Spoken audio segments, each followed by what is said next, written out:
Galla. With your permission, I'll speak from here. Sir, I thank you for giving me the opportunity to speak on this small but very important piece of legislation. The bill has only one objective, and that is to increase the period of for teachers to acquire prescribed qualification by 4 more years, or up to March 2019. I welcome this and thank the Honourable Minister, Shri Jayadev, on behalf of lakhs of teachers in the country who have been requesting this for at least the last 2 years, sir. So thank you, sir. The bill is necessary because after March 2015, teachers are barred from getting requisite qualification in view of the deadline. And secondly, the state governments were not able to continue the process of imparting training to untrained teachers because of legislative hurdle. Sir, most of the speakers have covered in detail the need for quality, not only quantity, the gaps between private and government schools, the gaps between urban and rural, the gaps between north and south, east, west, and northeast, and the gaps between action and intent. I'm not going to repeat all of that now, but I want to spend some time talking about the gaps between even the best among the schools today and what is needed for the future. Sir, the current form or system of education was developed in the wake of the Industrial Revolution in the early 1800s. The concept of free and universal education and later mandatory education was a result of the needs of this era. Children were sorted by date of birth, as if that was the only similarity worth considering. According to Howard Gardner of Harvard University, there are 9 types of intelligence, sir. These include musical, visual, verbal, logical, kinesthetic, interpersonal, intrapersonal, naturalistic, and existential or moral intelligence. Every person will possess a multiple of these types of intelligence, sir. No human being is alive who doesn't possess at least a few of these types of intelligence. But the educational system is designed to recognize, develop, and reward only some of these types, sir. Till now, this has resulted in many children unable to recognize their own talent, or even if they did, inadequate resources and opportunities to develop those talents.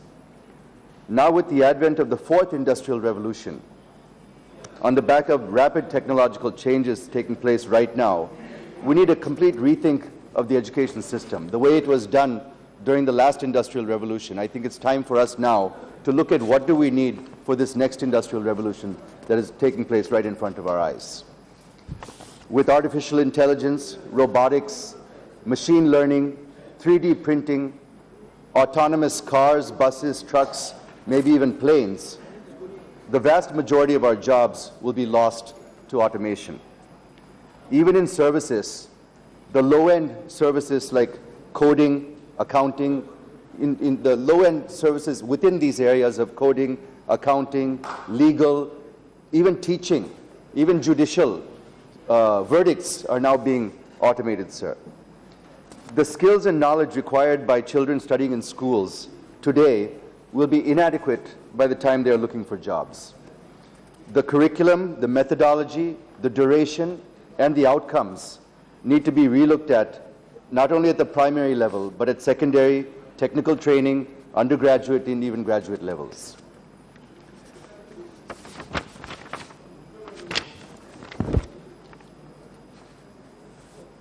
Sir, the skills required for the future will be the skills that are difficult to automate. Skills that have to do with creative thinking, reasoning, and judgment. Reading, writing, and arithmetic, the 3 R's as they used to call it, are no longer sufficient. Even the STEM education, the emphasis that we've been putting on the STEM education, which is science, technology, engineering, and mathematics, is creating one-dimensional knowledge and capability that can be easily automated. With so much of automation, the people employed will be working fewer hours also, sir. And this will give rise to more demand for both leisure and entertainment. And therefore, the creative skills required to entertain people will be in much more demand in the future. We need more emphasis, sir, on sports, on drama, music, art, poetry, all of these fine arts, as well as liberal arts, social sciences, and which are completely inadequate today in all levels of education. I believe these are the subjects required for the future. These are the subjects that will be difficult for machines to overtake the capability of humans, sir. Sir, one more point I'd like to make. I wish to make is relating to the expenditure to train untrained teachers. Sir, I'm sorry to say that the government, after devolution of 42% divisible funds to states, is dumping everything on the states, sir. It is saying that we have given 42%, so you do the entire thing. In the present case, you're asking the states to bear 60% of the expenditure involved. The states are not in a position to bear this burden since it is not a one-time expenditure, it is a recurring one, sir. So I suggest for consideration of the Honorable Minister to make this as a 10-90 ratio between states and center, and I hope the entire House will agree with me. Sir, the final point is, it is not just Target 3 of the Millennium Development Goal 2, which only wants to ensure that children to complete primary education by 2015.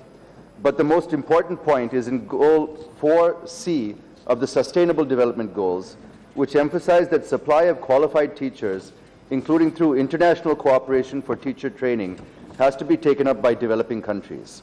So I would like to know from the Honourable Minister as to what international exposure to our teachers the Ministry is proposing to give, so that teachers will get an opportunity to understand the methodologies, techniques, and other things being implemented elsewhere. With these observations, I request the Honourable Minister to look into the issues raised and take appropriate action for holistic development of children as propounded under the RT Act. And while doing so, please look for opportunities to leapfrog to the future rather than expanding the existing obsolete system, sir. Thank you very much, sir.